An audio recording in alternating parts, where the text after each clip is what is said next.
Diyos. Pangakong ganap at di magwawakas.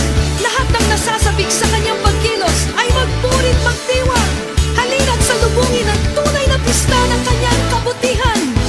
Narito na! Pista ng iyong kabutihan, pista ng iyong katapatan.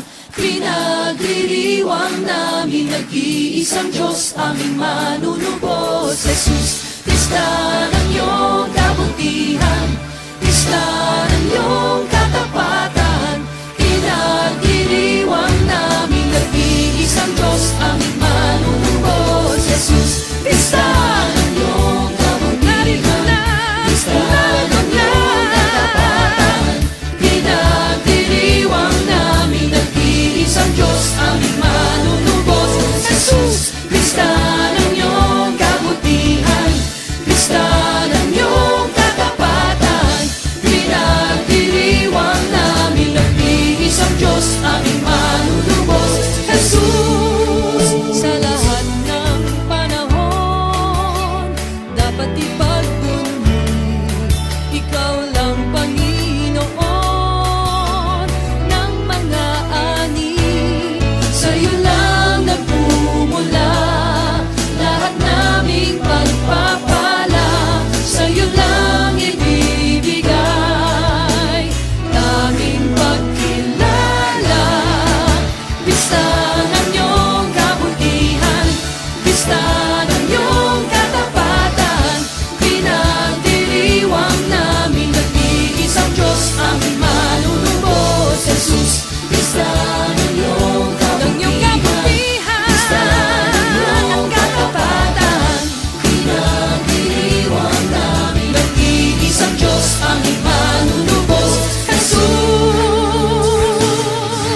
Dulot mo'y katuwiran, kagalakan, kalakasan at kasaganahan. Dulot mo'y katuwiran, kagalakan, kalakasan at kasaganahan. Dulot mo'y katuwiran, kagalakan, kalakasan at kasaganahan. Dulot mo sa buhay, kagalakan, kalakasan at kasaganahan. Dulot mo sa aking kaligtasan. Yeah! Hallelujah! Pista ng iyong kabutihan, pista ng iyong katapatan. Pinagdiriwang namin nag-iisang Diyos, aming manunubos, Jesus. Pista ng iyong kabutihan, pista ng iyong katapatan. Pinagdiriwang namin nag-iisang Diyos, aming manunubos, Jesus. Sa lahat ng panahon, dapat ipagpuni, ikaw lang Panginoon ng mga ani. Sa'yo lang nagmumula, sa'yo lang, Diyos, lahat naming pagpapala. Sa'yo lang ibibigay tanging pagkilala.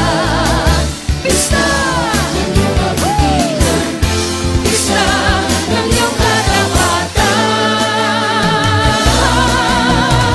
Pinagdiriwang namin, sama-samang purihin. Nag-iisang Diyos, aming manunubos, Jesus.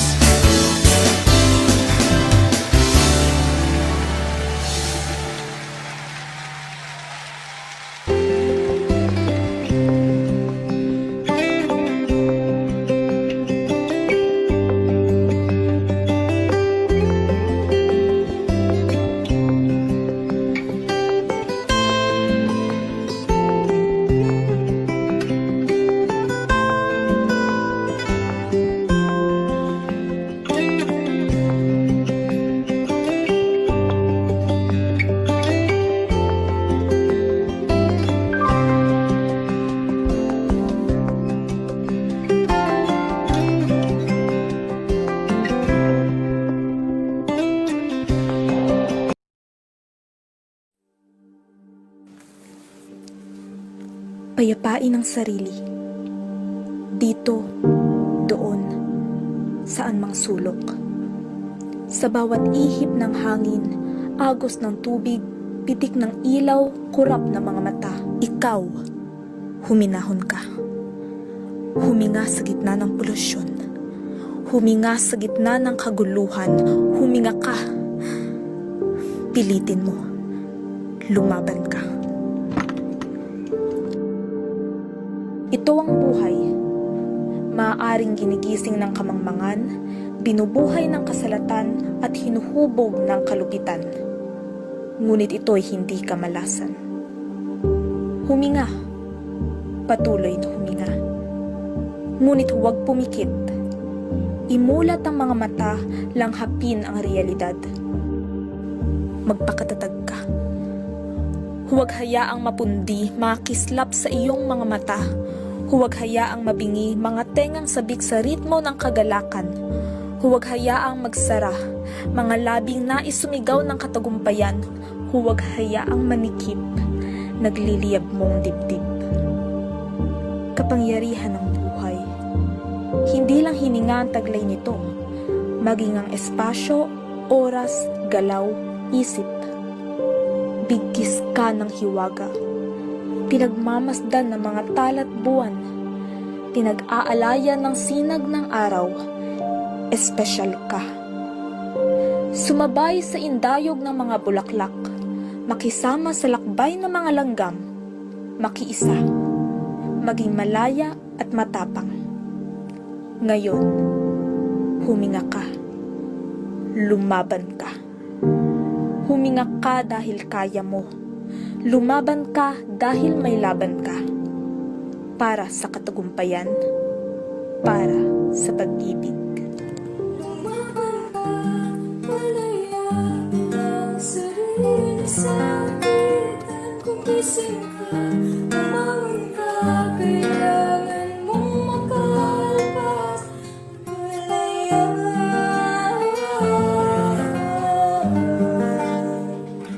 sa sarili tulungan.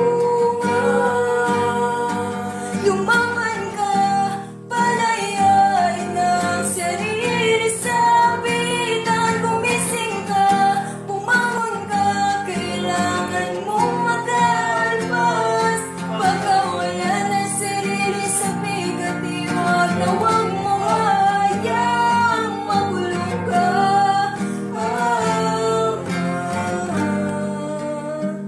Ang kalayaan.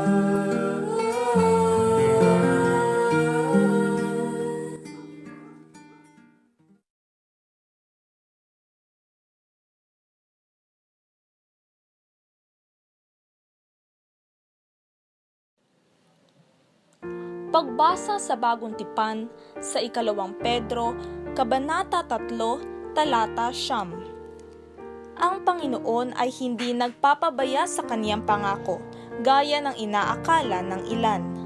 Sa halip, nagbibigay siya ng pagkakataon sa lahat, sapagkat hindi niya nais na may mapahamak, kundi ang lahat ay makapagsisi at tumalikod sa kasalanan. Ito ang salita ng Diyos.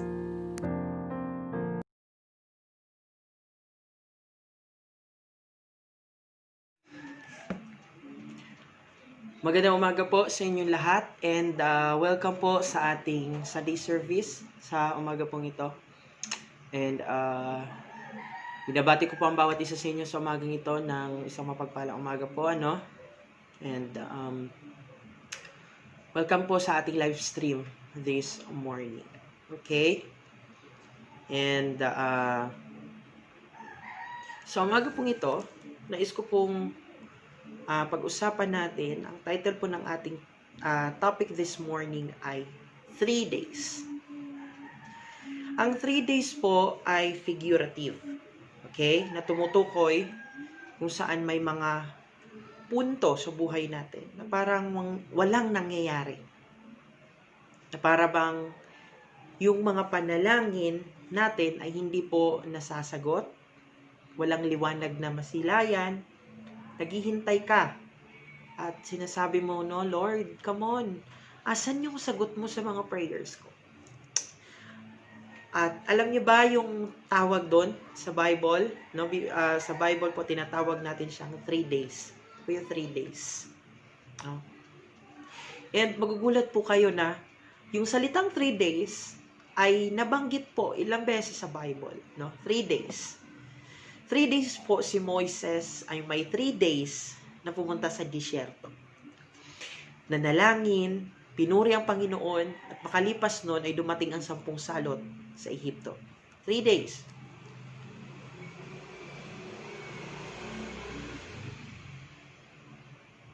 Okay. Si Joshua, bago tumawid sa ilog ng Jordan, ay sasakupin po nila ang Jericho. Sabi niya, 3 days, sanctify yourself, sapagkat malaki ang gagawin ng Panginoon sa atin. Parang sinasabi ng Panginoon na kailangan ko ng 3 days upang mabago ang puso ng mga tao. Alam niyo po si Esther, na bago siya humarap sa hari at sinabihan niya ang mga tao na ipanalangin at mag-ayudo kayo para sa akin, 3 days. No? And tingnan po ninyo ang pagkakataon na binanggit ang 3 days at kung ano ang nangyari. Si Jonah po, na tumawag sa Panginoon na magpunta sa Nineveh upang mangaral, pero hindi po siya nagpunta doon. Habang siya po ay nasa barko, ay init siya po siya, tinapon siya, at nilulun siya ng malaking isda. No? At nandun siya sa loob ng isda ng ilang araw, 3 days. Nagbago ang isip niya at sumunod siya sa Panginoon, Yahweh. Niluwa po siya ng isda at pinapunta siya ng Panginoon doon sa Nineveh. Pero parang ayaw niya pa rin dahil hindi niya gusto yung mga tao na nandun. Pero naglakad siya at hulaan niyo kung ilang araw siyang naglakad. 3 days. Okay? Nagbago po ang kanyang puso. Nangaral siya sa Nineveh at 120,000 na tao ay binigay nila ang kanilang puso sa Panginoon. And even sa Luke chapter 2 na kung saan naiwan si Jesus sa templo at nagmatagpuan po siya ni Maria at Jose, ilang araw siya po nandun sa templo? 3 days. Okay? And sa krus, na kung saan si Jesus po ay namatay at inilibing siya, sa umaga ng Easter Sunday ay muli siya nabuhay. Ilang araw po yon? From the day that Jesus was died on the cross? 3 days. Sa 3 days po, parang sinasabi ng Panginoon, give me 3 days and I'll change your heart. No? Ang 3 days ay yung nasa ospital ka at yung bukol mo ay kailangang i-biopsy at naghihintay ka ng resulta ng laboratory mo. Cancer ba yun o hindi?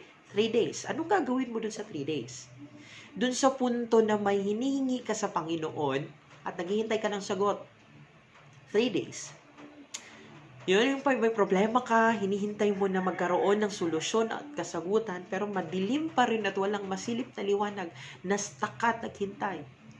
Yun po yung tinatawag na 3 days.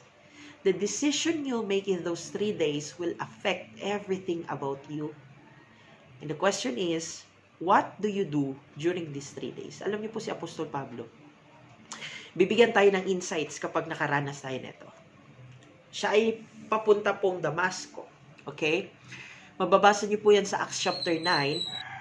Siya ay mataas na tao. Okay? Siya ang pariseyo ng mga pariseyo at pinipersecute niya ang mga Christians. So, pinasok niya ang mga bahay-bahay at pinapatay niya ang lahat. Wala pong may gusto sa kanya. Siya po ay nakasakay sa kabayo papunta pong Damasco at ibinagsak siya ng Panginoon sa isang maliwanag na ilaw. At habang po siya ay nakabagsak, makikita nyo dito sa Acts chapter 9 verse 8 to 9, tumayo si Saulo, okay, before the pole there is, meron po tayong tinatawag na Saul, okay? Siya po ay dumilat. Wala siyang makitang anuman at siya po ay inakay nila at dinala sa Damasco.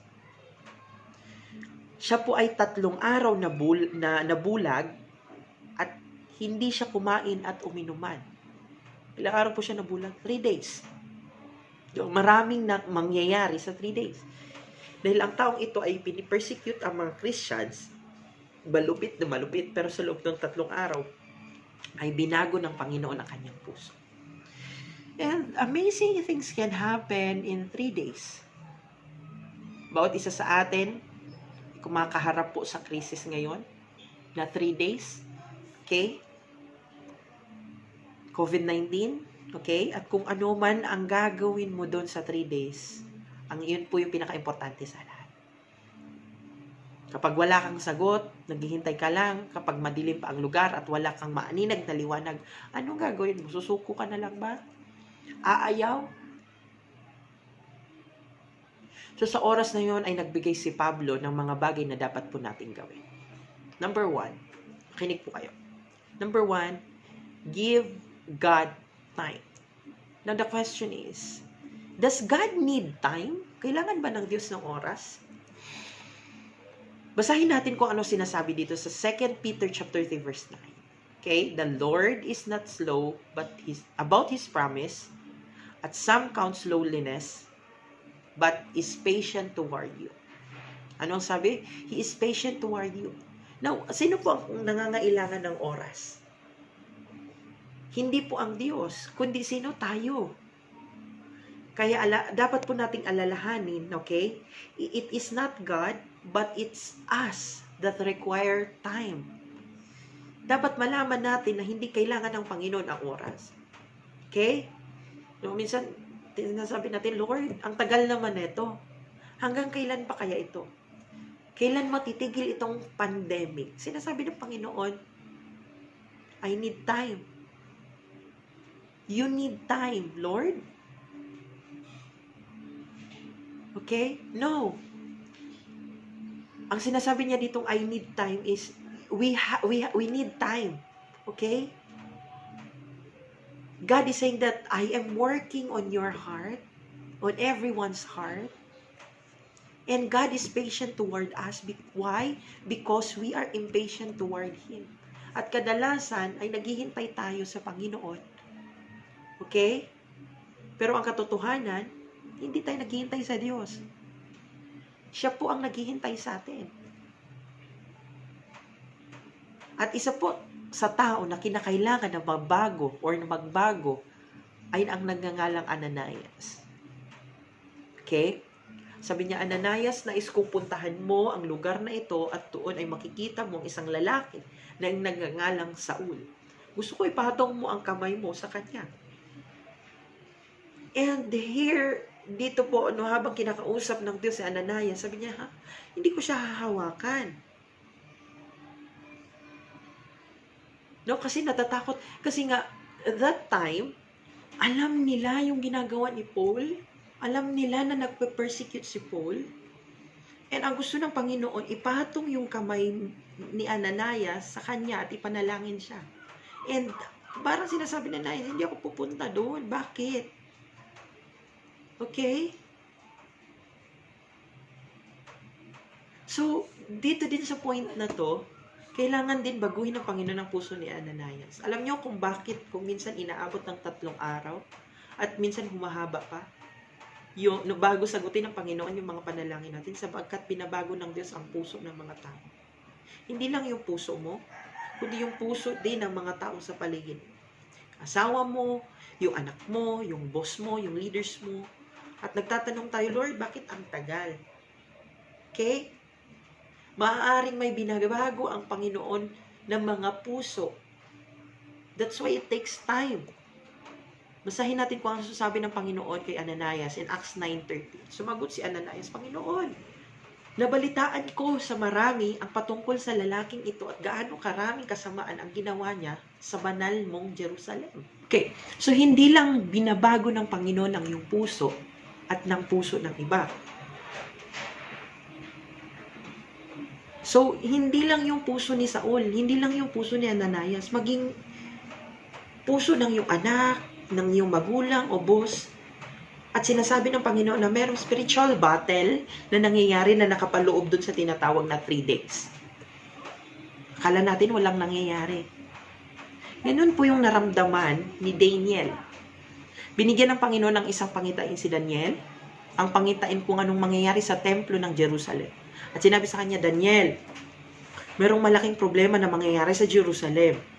Dahil ayaw sumunod ng mga tao, sila ay maghihinagpis. Ang templo ay magigiba at ang mga tao ay magkawatak-watak. Kaya naman nababahala siya. Nababahala siya doon sa pangitan. Kaya naman lumuhod siya at sinabi niya, Lord, hindi ko ito maintindihan. Ako ay tinawag mo sa posisyon na to at may papagawa ka sa akin. Ano ba yun? Hindi ko maintindihan. Kaya naman, nag-ayuno po siya at nanalangin 3 linggo. 21 days, hindi siya kumain at binigay niya ang mga araw na ito sa pananalang. Lumipas ang 21, 22, 23, 24. Inisip niya ano ang nangyayari. No? Sabi niya, wala akong idea.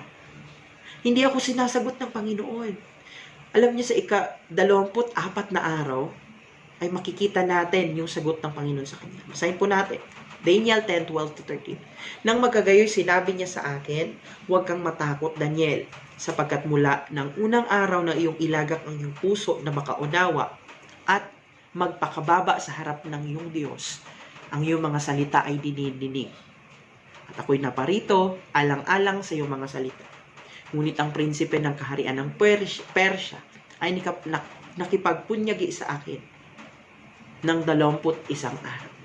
Sinasabi dito, Daniel, nung unang araw pa lang nang magpakababa ka sa harap ng Diyos at ikaw ay manalangin, dininig ka na ng Diyos. Ibinigay na niya yung sagot niya sa iyo. Ngunit ang prinsipe ng kaharian ng Persya o ang kaaway, ang Diablo, si Satanas ay gumawa ng paraan laban sa iyo. Okay? Dahil sa influence ng iyong binigay, ay gumagawa siya ng strategy upang wasakin ka. At nang nagbigay ang sagot ng Diyos, ang anghel ng Panginoon ay magkakaloob ng pangako sa iyo. At nakita niya yung strategy sa iyo. Sa loob ng 21 araw ay kinakalas niya ang strategy na nag-aabang para sa iyo. So kung iniisip mo na walang nangyayari, maraming nangyayari. At kahit na yung mga panalangin mo ay hindi nasasagot dun sa sagot na inaasahan mo, pakinggan niyo po ito. Palagi itong nasasagot ng higit pa doon sa inaasahan natin. Hindi kulang. Sa mas malalim na paraan, hindi sa kaparaanan natin, marahil ay hindi natin lubos na nalalaman kung ano yung nangyayari sa langit. At iniisip natin walang nangyayari. Okay? Tuwing nananalangin tayo araw-araw at inilalapit natin ang krisis na ito sa Panginoon araw-araw. And maraming nagsasabi ng, Pastor, pray tayo ng pray, pero nadadagdagan pa yung mga nagkakasakit ng COVID. Dinidinig ba tayo ng Panginoon? Okay? Kaya naman, alam niyo po, lagi nating tatandaan, noong unang araw pa lang na nagpakapababa tayo sa Panginoon, nanalangin tayo sa Diyos, may ginagawa na siya at hanggang ngayon gumagawa pa rin siya. So tayo ngayon ay parang nasa 3 days. At hindi po nangangahulugan na naghihintay tayo sa Diyos, kundi naghihintay siya para sa iyo na magbago. Naghihintay siya sa mga puso ng tao na magbago. Gumagawa po siya and just give God time. Okay? So habang naghihintay, ano ang kailangan natin gawin? Number 2, learn to pray for a change. That's right. Magaling tayong magreklamo. Magaling tayong magsisi sa iba. Magaling tayong mabalisa. Magaling tayong mangamba. Pero hindi tayo marunong manalangin. Alam niyo kung anong ginagawa ni Saul? Basahin natin sa Acts 9:10-11. Sinabi ng Panginoon sa kanya, tumindig ka at pumaroon sa lansangan na tinatawag na tuwid. Ipatong mo sa bahay. Ipagtanong mo sa bahay ni Judas ang isang nanggangalang Saulo na taga Tarso sapagkat nananalangin siya ngayon. So ang sinasabi ng Panginoon, habang kayo ay nasa 3 days, habang tayo po ay nasa 3 days, magsimula na tayong manalangin, pray for God's best. Dahil mahilig tayo na magreklamo. Pero ito yung sinasabi sa Bible, sa Philippians 4:6-7. Be anxious for nothing, but in everything by prayer and supplication, with thanksgiving. Let your request be made known to God, and the peace of God which surpasses all understanding will guard your hearts and mind through Jesus Christ. So kailangan nating maunawaan ang sinasabi niya na huwag kang mangamba, mabalisa at magreklamo sa anumang bagay, pero sa halip ay manalangin. Ibigay mo sa Panginoon At sabi sa talata, at ang kapayapaan ng Diyos na hindi kayang maunawaan ng tao ang siyang mag-iingat sa inyong puso at pag-iisip dahil sa inyong pakikipag-isa kay Kristo Jesus. So sinasabi ng Panginoon, if you are going to pray, don't worry. If you're gonna worry, don't pray. Because you can't pray and worry at the same time. Okay? You've got to either pray or worry. So if you're going to pray, you don't have to worry. And if you're gonna worry, you don't have to pray anymore. And God is saying during this time, learn to pray. Learn to pray. So bakit sinasabi ng Panginoon ito sa loob ng 3 araw? Dahil alam nyo, habang tayo po ay nakapaloob sa 3 days, makikita natin na hindi natin kontrolado po ang lahat. At wala tayong magagawa. Wala po tayong magagawa sa mga nangyayari sa buhay po natin ngayon. Kaya number 3, sinasabi ng Panginoon, let God deepen humility in you.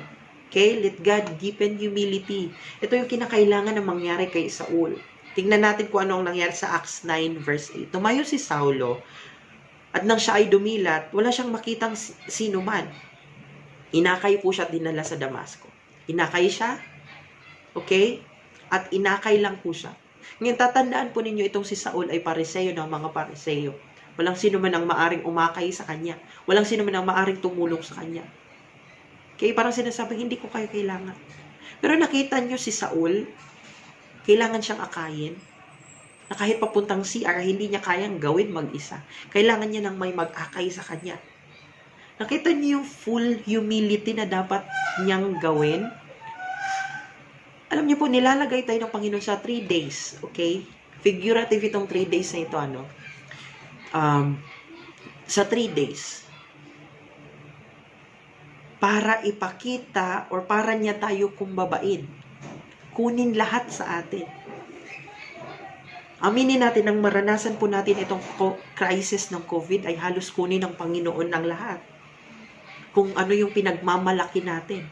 Trabaho natin, posisyon natin, influence natin, yung ating negosyo. Pero ang iniwan sa atin ng Panginoon, ang siyang pinaka-importante. Ano po yun? Ang ating kalusugan, ang ating pamilya. At sinasabi niya na kung kunin ko ang mga bagay na ito sa'yo, ano yung magiging tugon? Ano yung magiging respond mo? Let God deepen humility in you.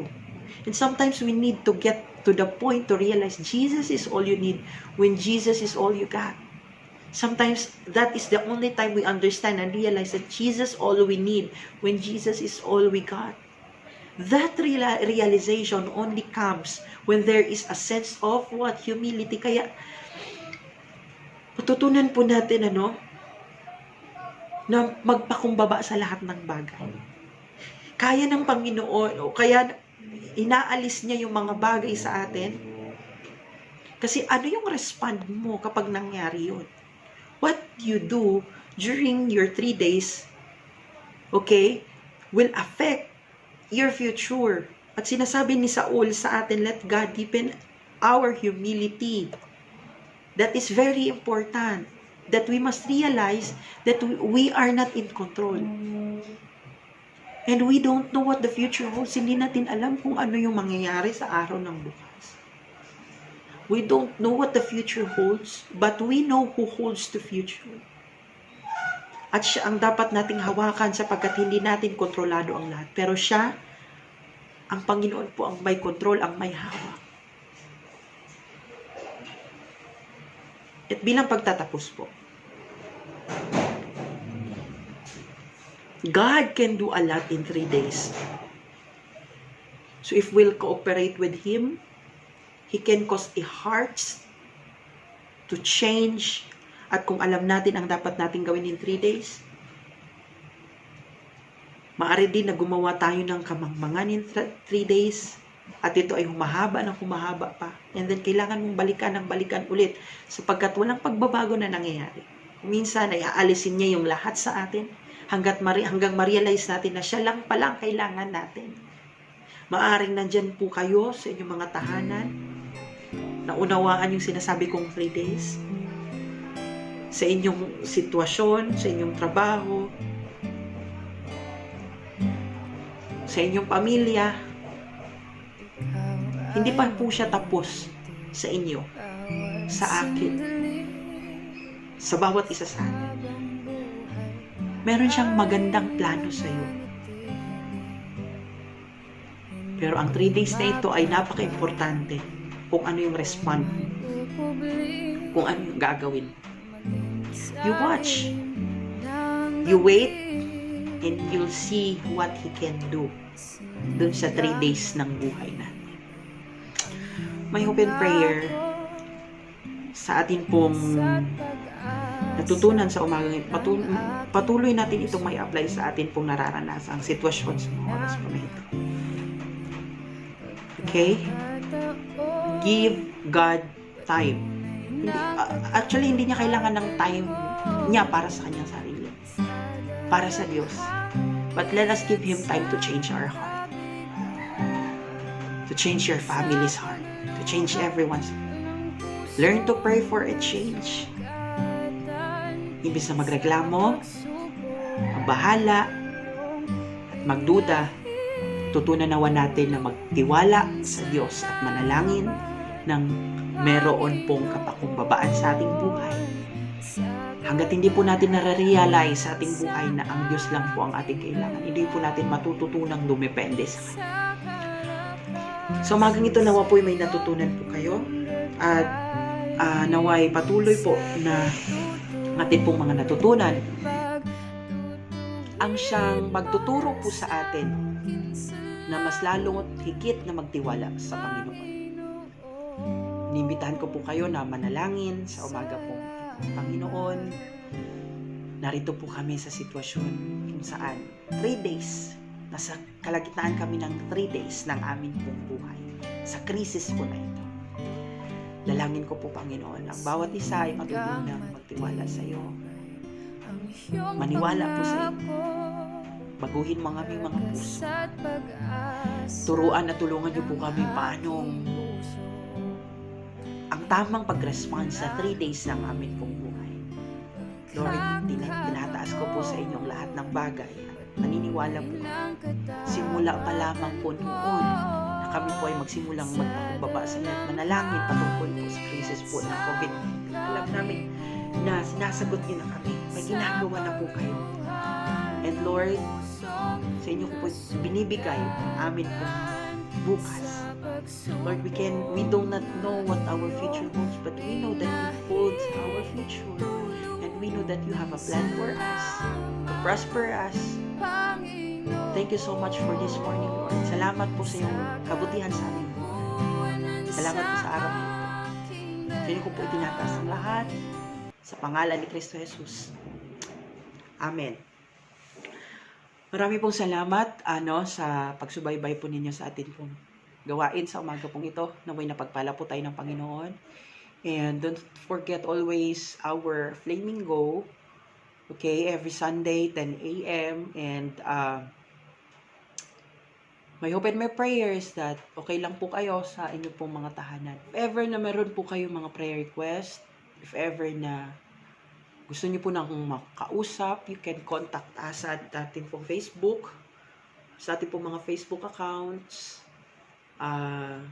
maging sa aking personal account na nasa screen po ninyo, and we have also our Instagram account, Twitter account, and lahat po ng sermons po natin is also uploaded. If you want to rerun and rewatch it, okay, meron po tayo also our YouTube account sa ating po church. So thank you so much for watching. God bless us all this morning.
Siyempre